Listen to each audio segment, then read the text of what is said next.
చూయించి చెప్పి చెప్పి చెప్పి చెప్పి ప్రజల్లో ఇట్లా కూర్చుని మొత్తం అబద్ధాన్ని నిజంలా చేశారనమాట బ్రెయిన్లో పెట్టి పెట్టి పెట్టి పెట్టి. సో మీరు ఆ అబద్ధాలు అనేది బ్రాండ్ అంబాసిడర్ అందరికి తెలిసిన విషయమే. ఈ రోజు కూడా అదే మాట్లాడుతున్నారు. ఆ రోజు డ్రగ్స్ దొరికినప్పుడు మరి ఎందుకు మాట్లాడలేదు కేటీఆర్, ఇప్పుడు ఎందుకు మాట్లాడుతున్న కేటీఆర్ అని మాట్లాడుతున్నారు. ఆ రోజు ఏం జరగలేదు కాబట్టి కేటీఆర్ గారు మాట్లాడలేదు. ఈరోజు తప్పు జరిగింది, ఒక అన్యాయం జరిగింది కాబట్టి కేటీఆర్ గారు మాట్లాడడం జరిగింది. ఇందులో తప్పేముంది అని నా ఉద్దేశం.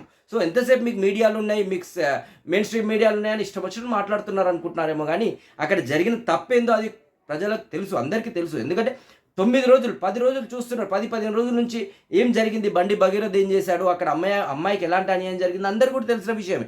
ఇక్కడ వాస్తవం చెప్పాలంటే పోలీసుల చేతులు కట్టేసినట్టున్నారు ఆ 9 రోజులు.